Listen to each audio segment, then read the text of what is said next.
I'm your host, Shane the Artist, and this is another episode of the Rebellious Rhymer Podcast. I am your host, Shane the Artist, and we will be having some heavily heated discussions today. But just know that this program is Black conservatism without the buck dancing. Let me repeat that again. Black conservatism without the buck dancing, okay? So I am very much a conservative, but I am very much for my people as well. I do not use conservatism as a cloak to attack my own community. So, peace and power. I would like to welcome everybody. I'd like to welcome you, TikTok. I would like to welcome Instagram and as well as my Facebook followers to another episode of the Rebellious Rhymer Podcast. Tonight we will be having a discussion, is Pan-Africanism dead? But before we even get to that, I would like to talk about an event that we have coming up next week. We have my great teacher and mentor, Baba Azra Kwesi. He will be coming to Houston along with his wife, Mary Rakwesi. He will be coming to Houston February 15th, 2025. So if you haven't gotten your tickets on Eventbrite, I will post a link for you to get your tickets at the Eventbrite. But Baba Azra Kwesi will be having a lecture on the African origins of civilization. Okay, it's going to be at the Shrine of the Black Madonna in Houston, Texas.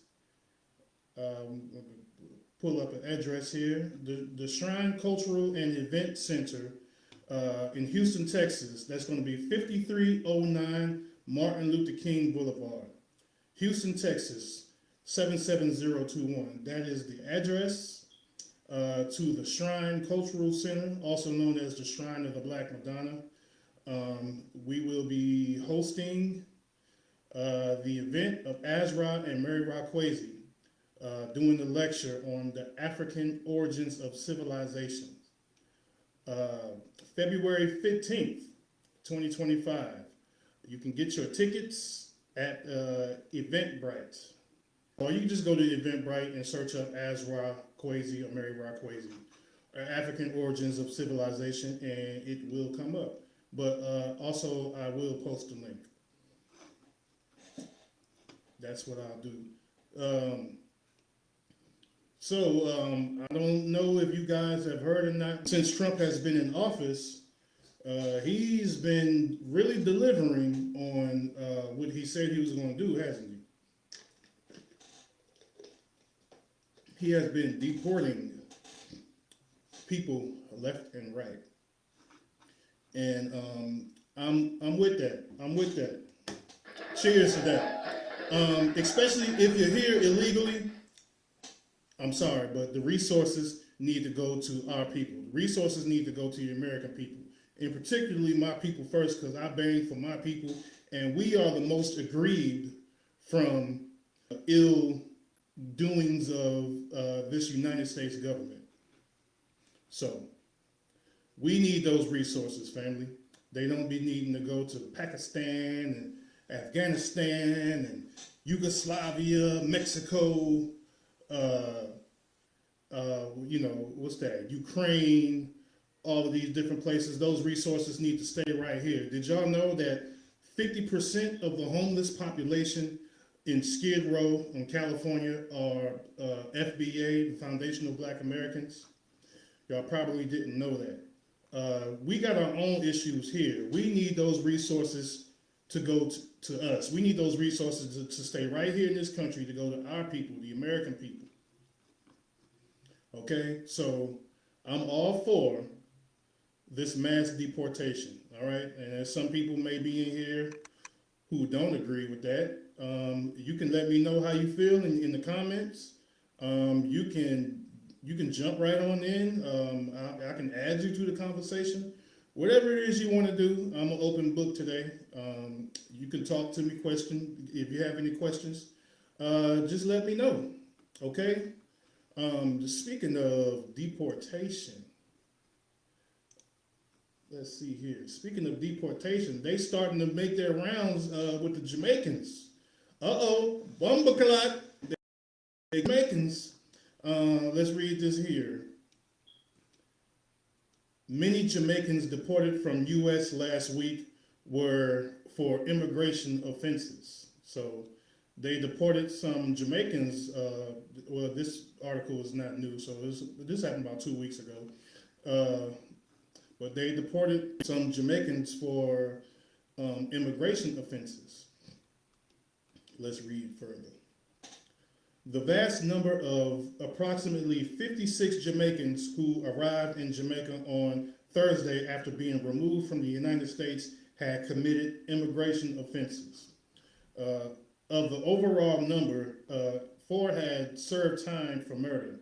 So out of that 56 Jamaicans that was deported, 4 of them served time already for murder. So, I mean, come on, we don't need that. We already dealing enough with our own murderers and gangsters and killers. We don't need other people coming over here doing the same shit. We trying to bring that number down to begin with from our own people. Despite these offenses, Jamaica's ambassador to the United States, Aubrey Marks, said returning citizens should be welcomed to the country of their birth. And I agree with that. Of course, you should be welcome to the country of your origin. We must make it very clear that every Jamaican is going to be welcome home for whatever reason they have to return, said Marks during her monthly Let's Connect conversation town hall that was held via Zoom on Thursday. Concerns have escalated about Jamaicans who are in the U.S. illegally due to mass deportation. Order of undocumented migrants by the President Donald Trump. So obviously I agree with it. They gotta go. Anybody here illegally, you gotta go. You're taking up the resources. Like I said, those resources can be going to our people and our family members. It's a total waste of taxpayer dollars. I would rather see my dollars go to fixing the homeless population here in this country. I would rather see my taxpayer dollars go to reparations, even though that shouldn't even be taxpayer dollars. I would rather see my taxpayer dollars go to building infrastructure. I would rather see my taxpayer dollars go to the growth and development of this nation that our ancestors built. That's where I would rather see my tax dollars go to. That's where I'd rather see my tax dollars go to, family. Like I said, I agree with this mass deportation. I think it's going to do us some good. Illegal immigration directly affects the black community. Let me say that again. Illegal immigration directly affects the black community. And we need to put that to heal. You understand what I'm saying? And some might want to know why, how does it directly affect the black community? Well, think about it. You got resources going to people who are not even citizens of this country, which is resources that can be going to us. We have jobs that we have to compete for and fight for. And, I'm in the work field. I know what it's like, being interviewed by a non-American or a non-black indigenous person. Sometimes these people can discriminate, and especially when it comes to the Latinos, 9 times out of 10 they're going to hire their own people first. And that it is what it is. I'm not complaining about it. I'm not bitching about it. But it is what it is. They're going to hire their own people first. So there's no complaints about that. But like I said before, this mass deportation is a good thing. These 56 Jamaicans, and 4 of them served time for murder. Yeah, family, they can go. Keep it up. Like I said, keep up the good work. President Trump, keep up the good work. With that, let's keep this going. Have y'all heard about Alicia Keys? Yeah, I don't know if y'all heard, but Alicia Keys, a Grammy-nominated singer, actress, uh, she's probably known best for her song "No One," and she have a lot of hits out there. She's married to Swiss Beats, who was the main producer for the Rough Riders, DMX, Dragon, and Eve, and all of those guys. So yeah. Anyways, Alicia Keys slams Donald Trump. So let's get into that. Let's get into that. Alicia Keys. Grammy audience erupts over Alicia Keys' apparent slam of Donald Trump move. So, Alicia Keys to call out President Trump's efforts to nix diversity, equity, and inclusion initiatives as she accepts the Dr. Dre Global Impact Awards at the 2025 Grammy ceremony on Sunday. DEI is not a threat, it's a gift. This is what Alicia Keys said. The musician said at one point during her acceptance speech, prompting applause from the audience. Okay, Alicia Keys. She's upset at Donald Trump getting rid of the DIE programs, the diversity and inclusion programs. Well, I'm going to tell you why I do not have an issue with Donald Trump getting rid of the DIE programs. Those programs do not benefit black people. Let me repeat that again. Those programs did not and do not benefit black people. It hasn't in a long time. It has not in a long time. I'm looking at a chart here, so let's go ahead and break this chart down. 61% of those benefits from the DEI programs goes to white women. White people in general, but it goes to white women, YT women. Okay? So they are the main beneficiaries and main benefactors of the DEI programs.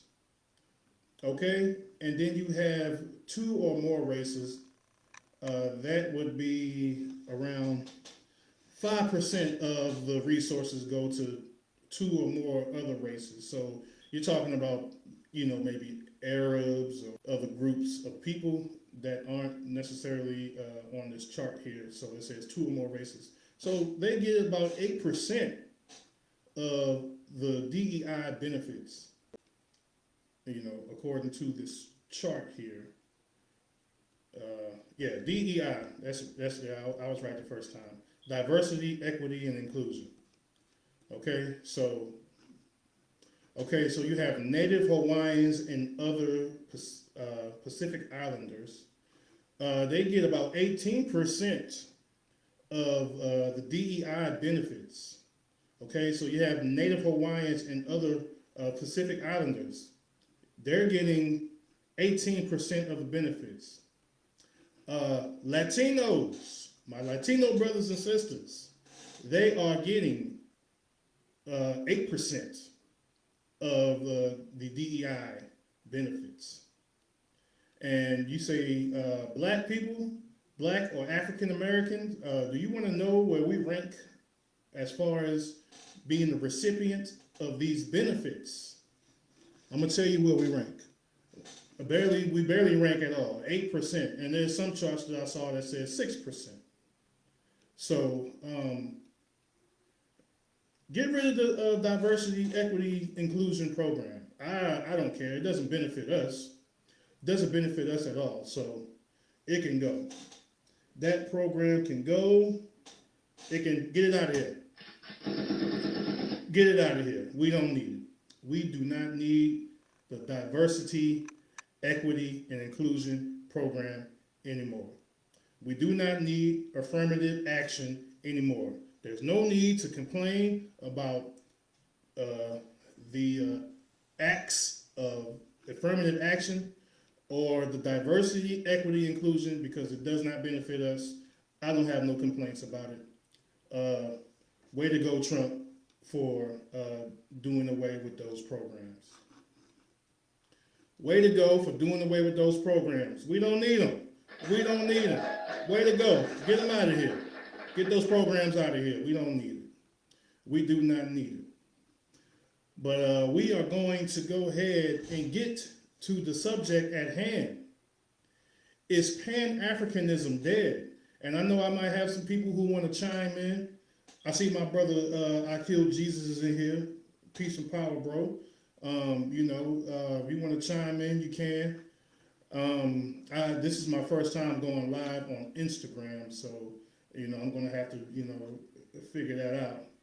I'm going to have to figure that out. But we still live, we still doing the damn thing. So let's go ahead and keep this thing moving, keep this thing jumping. Once again, this is the Rebellious Rhymer podcast.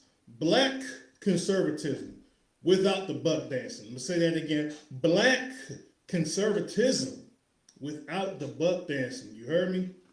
I'm your host, Shane the Artist. All right.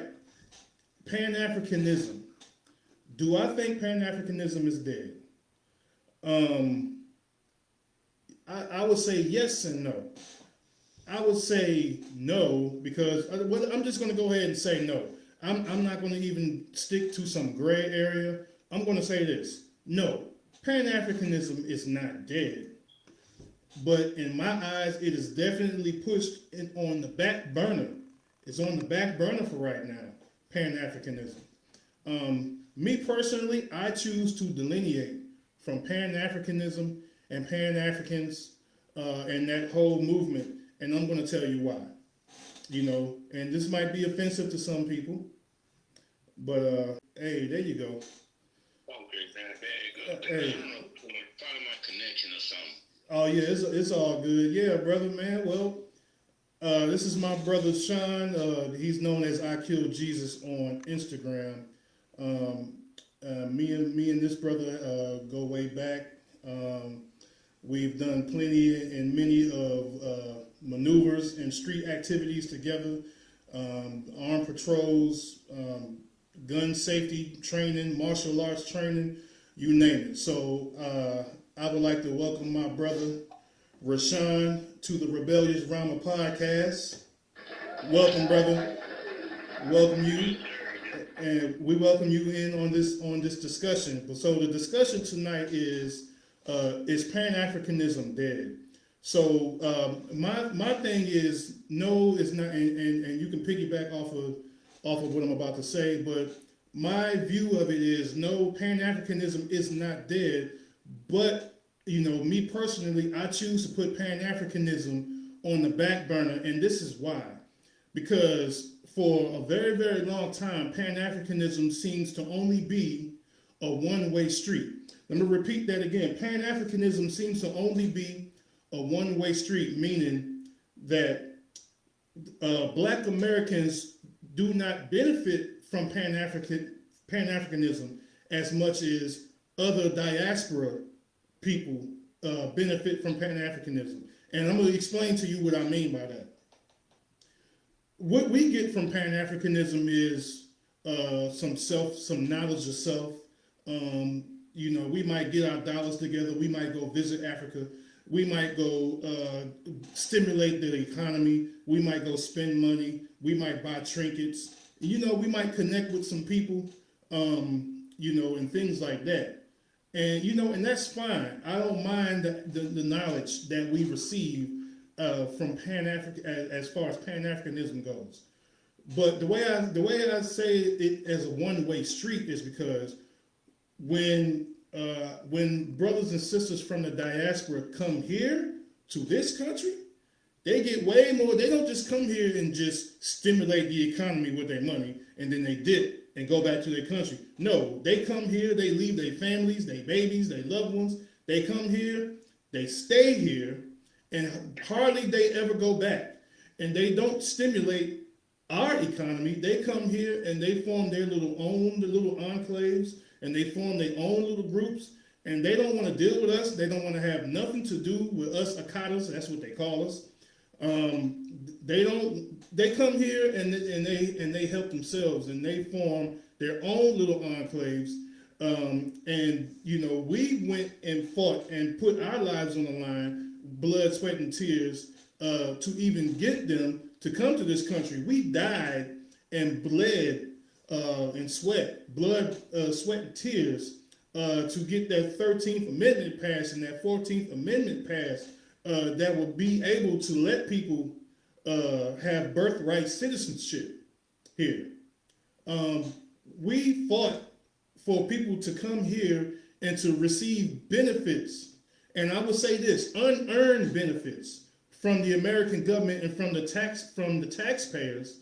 We fought for that, and people come here and earn these benefits, and they get loans and housing and food stamps and everything else that you could name of, things that we wouldn't be able to get at all, let alone dual citizenship or citizenship at all. We get drugged through the ringer just to be able to get citizenship. But they can come here fresh off the banana boat, get all of these benefits at our expense.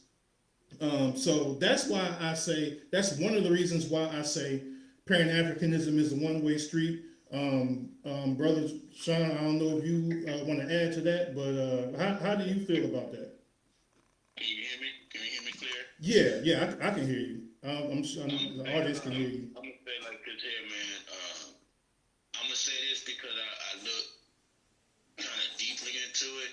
I say over the years, when I used to thought Pan-Africanism was strong, but you have to experience some stuff, man. I would say, in my opinion, Pan-Africanism is dead. And I'm gonna say the reason why it's dead. You hit a point when you said that it's only one-sided on the Black American part, right?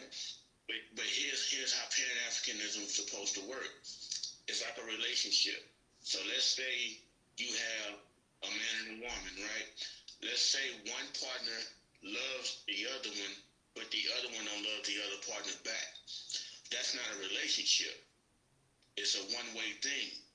And so with the diaspora, man, it's really less than 1% that participates in Pan-Africanism, right? So it's really us for decades been kicking up dust and, trying to get things shaken for all Black people globally. But it's only been us, in America, man.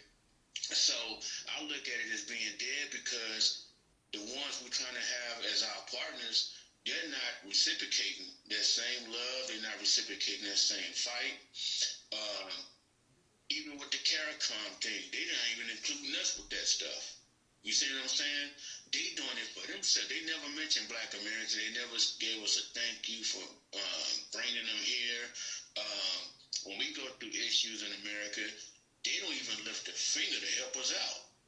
So in that aspect, I would say Pan-Africanism is alive on our side, but it's dead because Pan-Africanism also is supposed to be a relationship. And it's a one-sided thing. It's like we got love for everybody else across the diaspora, but they don't have that same love for us. And instead, in return, we get a lot of vitriol, we get a lot of pushback, we get a lot of them aiding with these other nationalities and things of that nature. Right. But, we don't see the Pan-Africanism stuff in like the Caribbean, like Jamaica, other parts of Africa. Back in the 70s, you may have seen a little bit of it, but we don't really see it like we used to see it when our, mom and dad was alive. You know what I mean? So I would say it's dead, man, because we may get a few Africans here and there that may, ride with us, man, but it's not enough. It's not even enough to say 1%. We don't even see a movement from the diaspora. I want to see like at least one movement from the diaspora that really pushing for Pan-Africanism and who push with us out here in Black America, man. You know what I mean? Right. So I hate to say it, but it's, like I say, it's a relationship. If I'm loving my partner, but my partner not loving me back, that's not a relationship. That's not a relationship at all, brother. And let me touch on something that you said that's very important.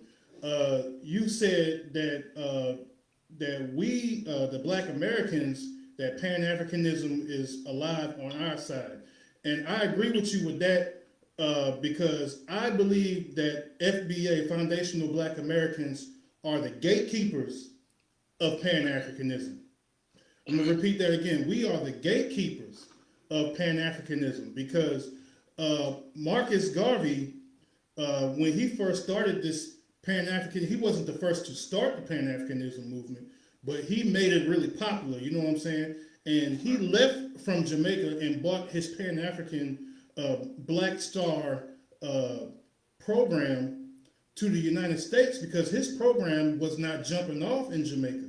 They didn't support him like that. He had to come amongst the foundational Black Americans to get his program off the ground. And when he made it to America, boom, his program blew up.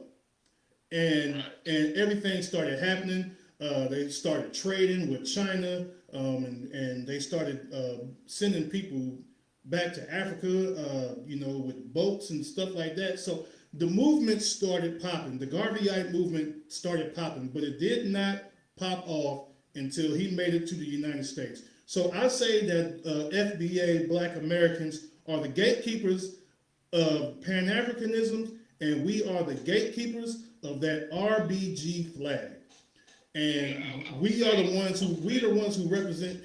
Yeah, that's what I'm saying. We're the ones who represent that flag more than anybody, more than Jamaicans, more than Africans, more than any other group of Black people. We represent Pan-Africanism, and we represent that Pan-African flag more than any other group. And what I'm saying is that it's always never been reciprocated. It's always been one-sided. Everybody else seemed to come here and benefit off of the hard work of Pan-Africanism except for us. And I think it's time for us to focus on us now and take off them capes. So that's why I was talking earlier, before you came in, I was talking earlier about there's 56 Jamaicans just a week before last was deported. 4 of them served time for murder. The Pan-Africanism, it only benefited other groups of people, other groups of quote-unquote Africans or diaspora Africans. So, like I said, the Pan-Africanism is like a pipe dream to me. It's like it's there, but it's in the back burner. And maybe one day when people, amongst the diaspora get their thing together, get their countries together, fight their corrupt, wicked governments, and, make a place for us to come and practice Pan-Africanism. Then maybe we can entertain this conversation. But until then, Pan-Africanism is on the back burner. And that's how I see it, brother. Yeah, you gotta be fair, man. The thing is that we don't see nobody pushing the Pan-African flag nowhere outside of the U.S., man. But on top of that, man, nobody pushes, anybody in the Caribbean to be a Pan-African. They don't even put that, responsibility on anybody in the diaspora. We only 13% in America, and we like the smallest group in the whole diaspora of Black people, man. In Africa, man, each one of them nations, man, you got over 90% of Black people in each one of them nations. They outnumber everybody else, man. But yet everybody put the responsibility on us because that's like saying, if people know that you is willing to speak up, you at your job, right? And you willing to speak up for stuff that's not right, for injustices or whatever. And you working around all these Black people, but you don't want to speak up. And because you speak up a lot, everybody would expect you to say something every time something happens. So they got used to it. In other words, they got spoiled. You know what I mean? And that's the problem with other people in diaspora. They got spoiled. They got used to us doing the work. You know what I mean? And it kind of handicapped them at the same time. So, they don't even give a lot of pushback in most other countries. I will give like Zimbabwe and a few others like that. But you gotta understand, man, we put the foot on these white supremacists' neck out here in America, man. And we had and we got everybody against us, man. We have the Hispanics against us. You know what I mean? I understand people got some Hispanic friends or whatnot. But in general, man, we have them against us. We have the Asians against us. We have the East Indians and the North Indians and whatever you want to call them, man. We have everybody else against us, man. Arabs. And they serve proxy to the white supremacists. The white supremacists have proxies. We the only ones that don't have proxies. And we still have to put up a fight. So that means that if they got proxies, everybody, all the black folks in any diaspora, supposed to be a proxy to us too, but we don't. It don't never go that way. And by proxy, I'm assuming you meaning like a buffer group or a group who's meant to be the middleman between the black Americans who's fighting against the white supremacy, and then they use these buffer groups to go against us and to be able to say things that normally above wouldn't be able to say. But I'm gonna hold that thought, brother. I want to read a comment from brother Harold Thomas here. My brother said, what I want to say is deporting illegals is cool, but there is one thing that will harbor the Pan-African movement. I think is the people alone. That we can help the world if we want to help ourselves. It starts with us first. Okay, I agree with that statement as far as it starts with us first. And I made a video about this recently saying that, black people, we are the most, we are the, I don't want to use the word gatekeepers again, but let's just say that we are the catalysts of morality in the world. We are the catalyst of caring people. We are very sharing people. And if you don't believe that, just listen to these discussions of hip hop and how we created hip hop and shared it with everybody. And now everybody and their mama want to try to take it over and say that they created it. So, that's been an issue with us. So I agree with you, brother Harold Thomas, that we need to start with ourselves first. So let us take care of ours first. Let us get to where we need to be first. And then once we get our stuff together, then maybe we can, help out here, help out there, throw the cape on again for some other groups. But until we get our stuff together, and I believe Malcolm X said this to a student, a white woman who was a student that approached him. And he said we can't help anybody until we help ourselves. And I agree with that wholeheartedly. What you think about that, brother? No, I agree with everything Malcolm said, man. He hit the nail on his head, man, when he said that we can't help others until we help ourselves. That's like if I gotta take care of my family, man, and I know somebody is without, but let's say I'm limited to what I can do because I'm trying to help my own family. I can't help nobody else if I can't, help my own family.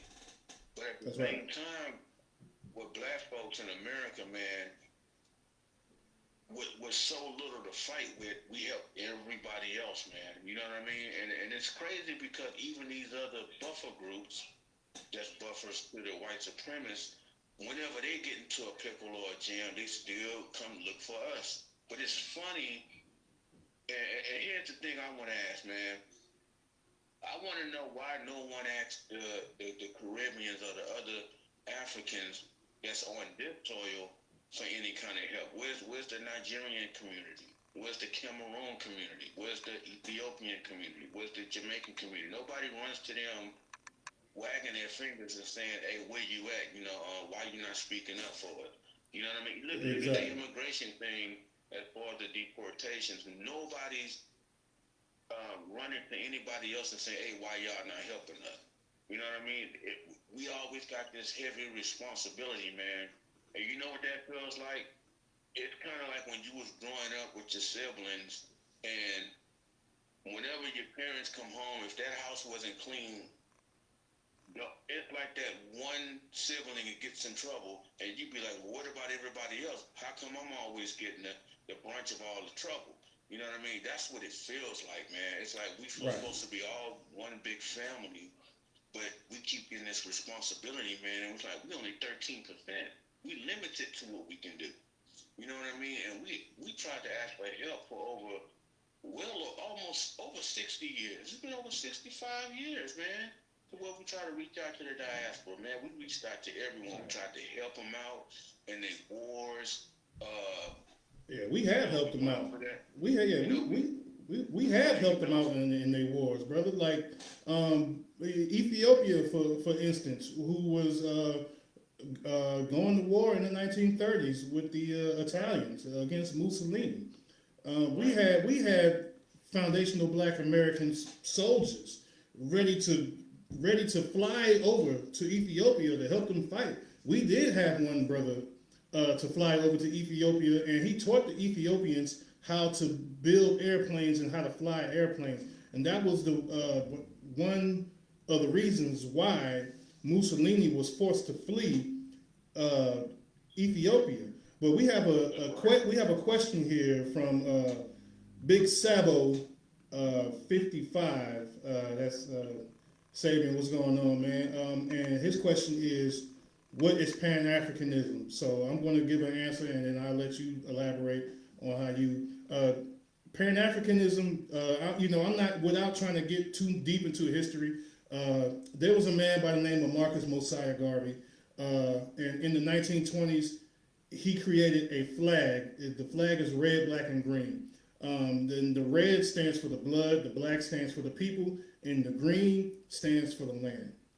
Now, Marcus Garvey believed in a Back to Africa movement. So Pan-Africanism, the short of it in a nutshell, is basically Black Americans, Black Africans, Black people from the Caribbeans, all banding together as one united Black race to fight against imperialism and oppression. So that's the basics of Pan-Africanism. And what about you, Brother Sean? That's my answer to you, Sadie. Yeah, I would say that's the same thing as Pan-Africanism, man. The way you put it with Garvey. And even though, man, I know there's some, with us FBA, there's some pushback to Garvey, I still ride with the ideology of Garvey to a certain extent, but there's never 100% things I agree with. I would say with Garvey, with the Back to Africa thing, is that I don't believe in the Back to Africa thing because this is our land. Right. This is our land. By us being aboriginal to this land, we was here before anybody got here. And so we got all these people who immigrated here, you know what I mean, and brought slavery, you know what I mean, and brought all these other groups over here, you know what I mean? So this is our land, man. We worked for this land, we fought for this land, we still fighting for this land, and we're not going to let anybody have it. So I would say I would like to switch the narrative to foundational Black American. I don't know what kind of ism to put to it, but I would say, man, this is we indigenous. I'm trying to put it in a perspective to where it's understandable. I see Garvey's idea with the Back to Africa thing, but I think that would have just been us giving up this land that we worked so hard for. And I don't think our ancestors who spilled blood on this land, who died on this land, I don't think they would appreciate if we did jump from this country and go back to Africa. I think they would think that was a slap in their face to do something like that. You know what I mean? They fought so hard for this, to keep this land that we have here. So I like the thing of bringing all Black people from their diaspora together. I love that. You know what I mean? I'm down with that. I still believe in that, man. That, maybe, some of them nations across overseas can wake up, man, because right now, man, Africa is trying to get their thing together. And there's so many nations. You got 54 nations out there trying to get, they can't even see eye to eye in Africa. It's so much tribalism, they can't see eye to eye over there. And I feel that that's part of the issue. You have countries like Burkina Faso, you have countries like Mali, and stuff like that. You know, those brothers are doing, they're getting their thing together. They're making the same moves that Robert Mugabe was making in Zimbabwe. You know, they're expelling the French. They're changing their national language from French to another indigenous language to their land. So they're making the right moves. I think Africa needs to follow suit. You know, like I said, you know, if the diaspora make more moves like this, then maybe we will be able to take Pan-Africanism more seriously and push it on a higher level. But until then, Black Americans have to focus on getting themselves together. We cannot focus on global Pan-Africanism at the moment because we are going to make ourselves dead last. Like Dr. Claude Anderson said, we are going to make ourselves a permanent underclass if we don't get our stuff together. So we need to get our stuff together first before we decide to go out and start helping any other group of people, and that's including the diaspora. We got to also understand what identity, what the question is Pan-African dead. Well, you got to understand this. There's a lot of Africans, or so-called Africans, don't even call themselves African. Right. They identify with their tribe first. Then they identify with their country, their nationality. You know, and then maybe if they can fit it in there and if it benefits them, then they'll identify themselves by their race. But then you got some that don't even claim blackness. Like I know a lot of East Africans, they say that they're not black. You know, they say they're closer to Arabs. So, you know. They're North Africans, right? And right. See, that's the thing, man.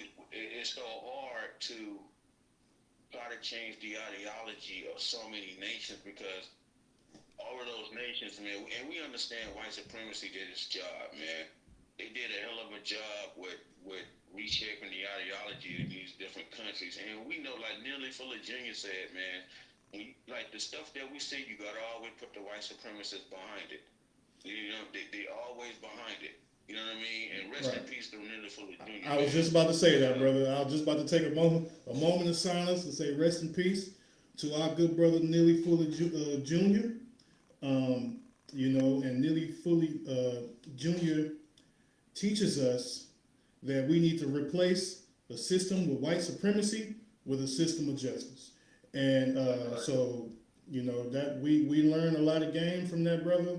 I used to go to his YouTube page daily and just listen to all of his speeches. So yeah, rest in peace to our brother, man. Rest in power, man. He lives on, and another foundational Black American brother. You know what I mean? As well as Malcolm, Francis Crescent Welding. We got all of these leaders that was on this soil, man, that gave us so much, man, and they still live on, man, because we still adhere to the stuff they said and told us, man. You know what I mean? So that's one thing that's powerful about what our Black foundation of Black leaders, man. And I don't want to use the word leader, but you know what I mean, man. And they were looking out for the plight of Black people here to get us out of this white supremacist system so we can destroy this system, man. But the write-off, what you said earlier, we can't help anybody. We tried it, man. We tried it for over 65 years, man, of helping people in diaspora. But we get so caught up in trying to help ourselves, man, and it's like we get beat on the back, yet we're trying to save everybody else, and that's impossible. That's impossible to do. You have to fight your enemy over here, and we're trying to fight the colonialism across overseas. So we got to get everybody together. Like, hey, look here, man. Let's get on a global thing together. We'll share ideas on how to fight white supremacy from, you know, the Western lands to over, you know, to the diaspora, man. And you know, we got to get on that page, man. But it looks like it's going to be a long road, man, for us to see Pan-African to even be alive, man. Like I said, it's alive in America. And the crazy thing, Pan-Africanism in America, the percentages of Black American Pan-Africans, it ain't that many of us. It's not that many of us, man. And it died off because, to add to to that question, is Pan-Africanism dead? Look what happened to all our respectable leaders, man, that was in this movement. We don't really have them like that no more. A lot of them have sold out. With the government, the government have infiltrated it. Absolutely. Not knowing too many people who to trust, their interest is not at the best for everybody. Everybody looking to fill their own bellies and to fill their own pockets, man. So we got to deal with that. So it's not only the coons from the diaspora, we got some out here in America that so-called FBA that we not really pushing it like that. Right. They're not really pushing it like that. And it's sad to say because I've been in this movement for a while. You've been in it for over a decade. And I can say from the time I've been in it, I was gung-ho about it, but I started seeing little things here and there as I learned.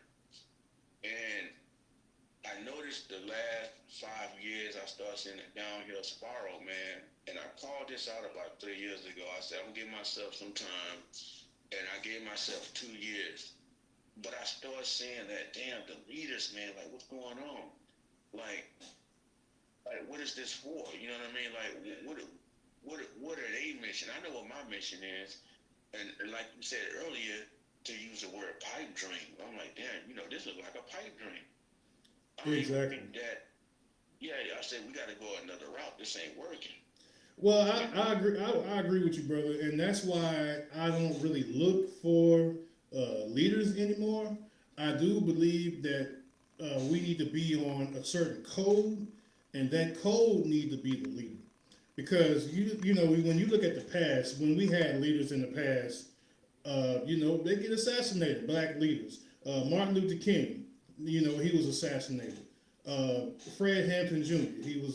Fred Hampton, assassinated. Medgar Evers. The list goes on and on and on. So, so I believe that you can't murder a code, you can't assassinate a code, but you can assassinate the flesh. You understand what I'm saying? So we need to be on code with each other, and that need to be the leader. So that's where I'm at with it. We don't having one singular leader to lead the people. That's just not going to work in nowadays. Because a lot of times that leader his head is going to blow up, and something is going to happen to where he's misusing funds, or I'm just assuming that there's going to be some corruption in sooner or later with one singular leader. So we don't need one singular leader because not only is he due for corruption, but 9 times out of 10 he will be assassinated. So that's why I say the code need to be the leader. Go ahead. I noticed that, I'm listening to Nearly full of some old stuff last night. Some programs I was rehashing and listening to it last night. One key thing he said is that you best believe that the white supremacists are going to always prop up leaders. That's one thing. But I noticed in these last few years, they've been trying to prop up a lot of these so-called black folks from the diaspora. That's non-black American. And I've been noticing the trend of that. And they're trying to prop other people up as the leaders for black Americans, and these people don't fit our best interests. You know what I mean? Because they don't have the same mindset. They don't have that same struggle. They don't have that same, camaraderie that we have. And so they know, man, okay, just by having a black face, here's what the white supremacists telling me to say, do, A, B, and C. Because we know the white supremacists, man, they study this. One thing about the Pan-African movement, they study Pan-Africanism. The white supremacists study Pan-Africanism. But Pan-African, the thing is, why I say it's also dead, because it's the topic. Pan-Africanism don't scare white supremacy. They promote it. They want Pan-Africanism. Hell, there's nothing they would love more for us to take our black ass back to Africa. So they love Pan-Africanism. That's not Pan-Africanism is not a threat to them. So that lets me know anytime that the white supremacist is not really shaking up by a certain movement, that's an indicator that, okay, they not shaking up because they already infiltrated. And they use they little proxies to infiltrate it. We see what happened with the Panthers and with the NOI and other groups of such. They infiltrate everything, man. They pay attention to our, every move. But like, again, with the code, one thing about that code, man, they can't infiltrate the code because they're not going to get rid of themselves. White supremacy is not going to get rid of themselves. You know what I mean? So the code is the number one thing. We don't have a figurehead. Everybody just got to be like-minded. We got to work together, and we got to brainstorm together. But a lot of things we do can't be online. That's another thing, with these tools that we're using, with the internet, the Facebook, and the TikToks and stuff like that, man. Another thing being on code is not letting the white supremacists know every move that you're making. Exactly. And we made a lot of those mistakes, that's just part of, living, learning, and growing, man. And now, okay, we see some of the mistakes we made, even being in the movement, man. And then we start to learn and be like, okay, man, with experience, this is something not to do no more. Okay, this was a big mistake. This didn't work, And I would say this, and I know some people would get upset. I would say we have to delineate from everybody for right now. Yeah, absolutely, brother. And that's the point that I was about to make. And to piggyback off of what you said, when you mentioned that white supremacy uses the buffer groups and uses the diaspora and make them the face, like they're using them in Hollywood, they're using them in politics, and usually they get into these positions of power and then they do things to undermine the Black American community. So, but what I was going to, and you just said it, you hit the nail on the head. We countered that by delineating. Now we identify when somebody come out, oh, well, I don't, I'm Black and I don't think we need reparations. We just being lazy. We just need to, pick ourselves up by our bootstraps, and we need to get out there and work. And y'all need to stop complaining all the time and stuff like that. So nowadays, see, back in the days, a Black person would come and say that, and we wouldn't ask ourselves, what is this brother's lineage? Where does he come from? How was he raised? Who raised him? See, we didn't ask those questions back then. We just assumed that was a Black person like us who disagree with us, which subconsciously make us second guess or question if we're doing the right thing or not. But nowadays, since we started delineating, we look at these people saying all this crazy off-color, off-code stuff about the Black community, and then we kind of look at you like, say, bro, where you from, man? Where your people from? We starting to ask questions now. And the minute they say, oh, well, I'm Caribbean descent, my dad is from Jamaica, my mom is from Barbados, okay, all right, we see now. We get it. We now we see they don't have no connection to the land. They don't have no connection to the people. Most people gonna have the ideology. Listen, when you grow up, man, you've been around your parents. We tend to get the ideology that our parents gave us, man, starting off. And before we get off on our own and gather our own ideology, we hold on to, even though we got into the Pan-African movement, we still hold on to a lot of the ideology our parents gave us, man. The things we heard them say, they believed, how they viewed the world, we kind of looked at that. And so most Black Americans, man, a lot of our families are not that different with Black Americans. But when you see these foreigners, man, they don't have that same ideology because they didn't go through things we went through. Not here, the same experiences. So, yeah, it looks odd when we see someone say you don't need reparations, blah, blah, blah.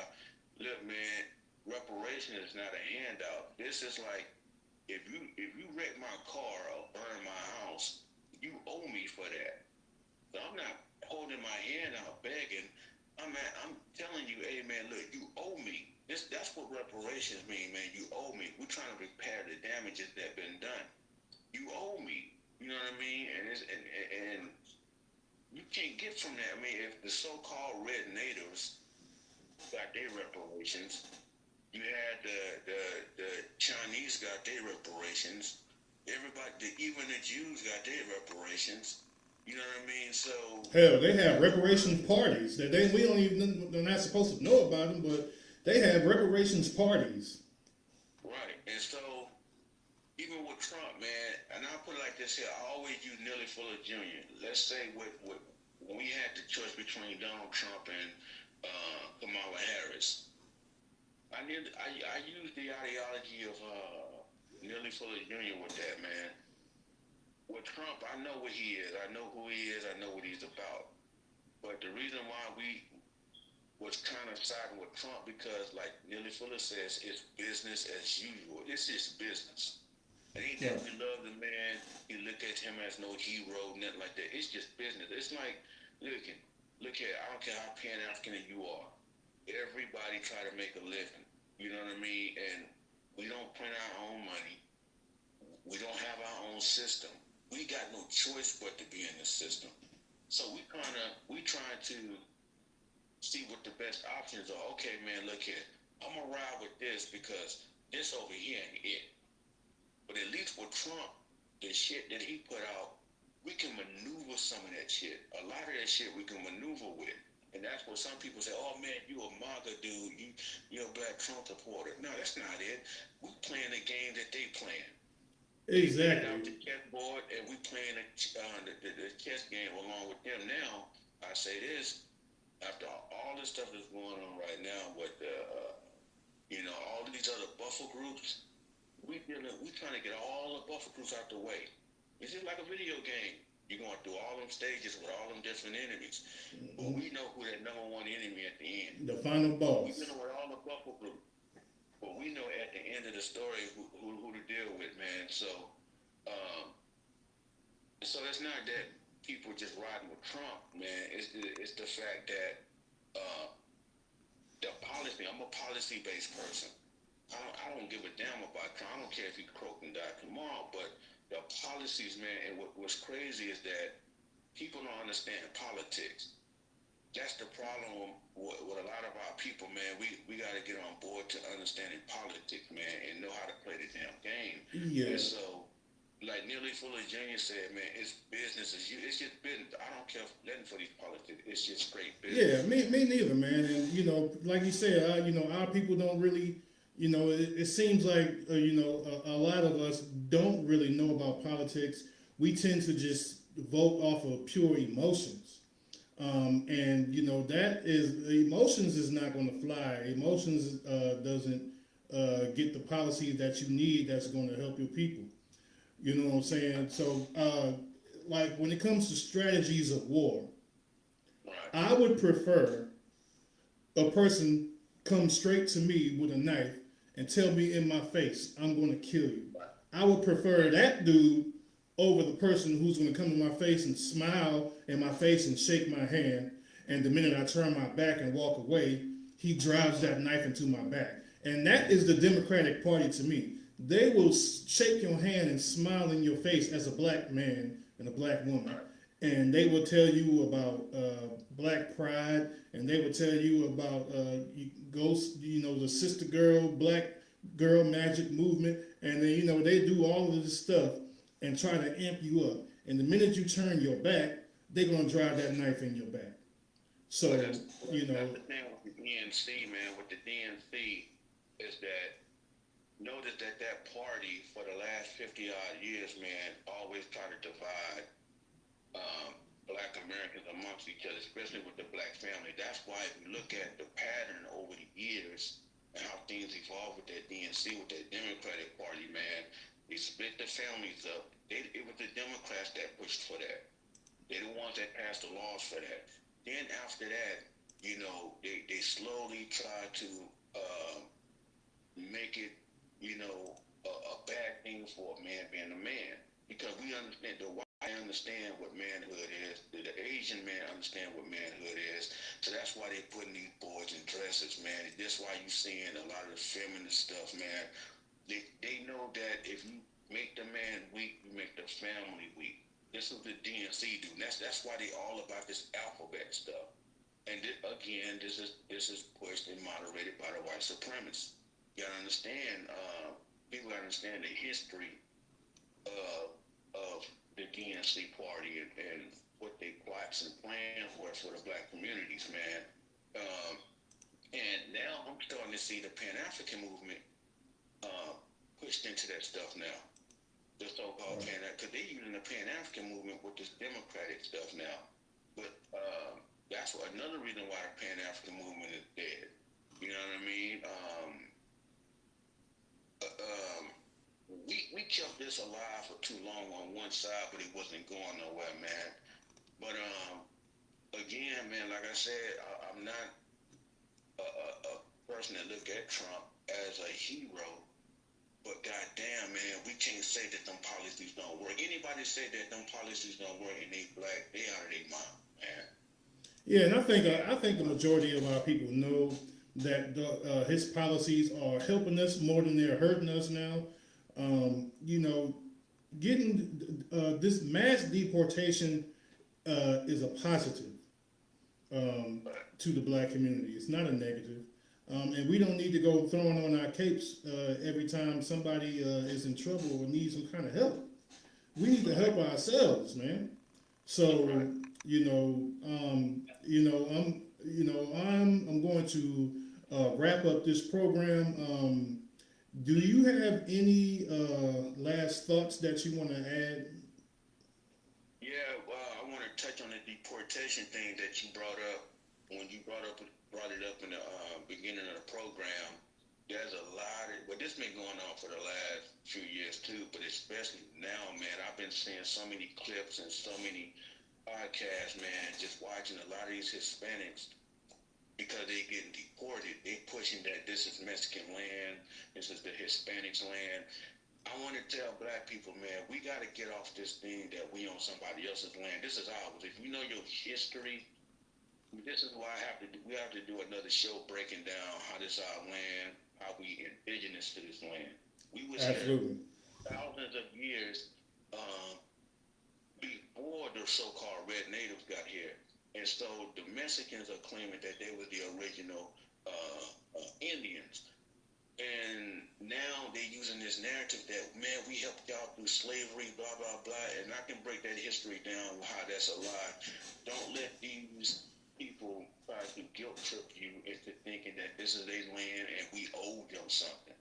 This is the guilt trip they're trying to put on black folks to ride with that nonsense. Because nobody rode with us, since the white man sailed off them ships, man, and we've been battling with him ever since. So they should get deported. Matter of fact, they should get deported out of Mexico because that's black people land as well.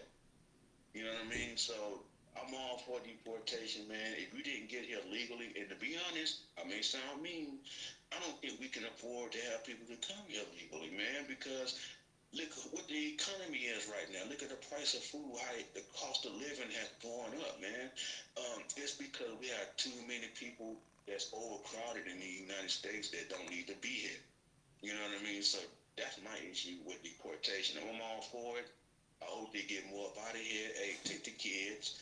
They don't have to separate them from their families. Send them down there with their family. And they're so proud of Mexico. Why don't they go back? Isn't that crazy?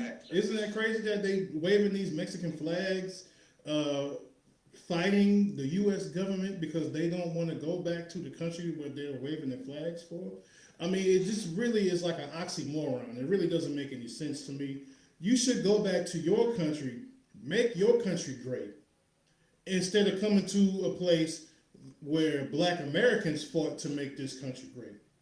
And as far as us being indigenous to this land, man, we can go all the way back. To Veracruz, Mexico, and with the Olmecs. It's known fact that these Olmecs were black indigenous people that was indigenous to this land. And then working their way on up. But we are definitely indigenous to this land. There's nothing that people can say to try to convince us otherwise. Out of the people who were bought here. You want to talk about the slave ships and people coming here from Africa to be slaves and whatnot. Only about 3% of those people who came from Africa landed in the U.S. Landed in the United States, the wilderness of North America at that time. The majority of these people landed in South America and the Caribbean. So, but we were already here. The majority of most of these people, these black people were already here. You had black Moors here. You had black indigenous natives here, and they all mixed in with the black African slaves, and we all became. We had an ethnogenesis, and we became one large group, black group. And now today we are known as foundational Black Americans. This is our lineage, and we are delineating from those who are not of that particular lineage. And it's important for us to do so, because if we don't, then people will come here, benefit off of what we fought for, and then undermine us in the process. But like I said, I could keep this going longer and stuff like that, but my goal was to do an hour, and we made it over an hour, And I want to thank my brother Rashawn for joining us today in this very important discussion of is Pan-Africanism dead? And this conversation is not. We're not going to end this conversation. We're going to keep talking about this. We're going to talk about strategies and things like that. Yeah, brother, we definitely appreciate you stopping by the Rebellious Rhymer podcast. I'm your host, Shane the Artist, and this is Black Conservatism without the buck dancing. I don't know if you have any last words to say. If you want to say, peace to the people. We have a few people here in the TikTok room. We have a few people joining in on here on Instagram and as Facebook as well. I see my brother Eric Randall. He checking in, so we're saying peace to brother Eric Randall. And everybody just keep your head on the swivel, man. But also pay attention to everything that's going on, man. We can't keep our ears and our eyes closed to the thing that's going on, especially around the world. Not just in America. Look at what's going on, man, because I'm looking at another brink of World War III still. I'm still on that kind of stuff. But just keep your eyes peeled and pay close attention, and don't believe in this fake news, man. We have to look at early alternative news because a lot of our people have been so blinded with information now, man. Absolutely. So that's it, man. Just keep your head on the swivel, and that's it. Absolutely, and I would say stay on the war footing. Continue to keep your foot on the neck of these devils. We stay fighting for reparations and continue. This mass deportation movement is something that will help the Black community in the end and not hinder us.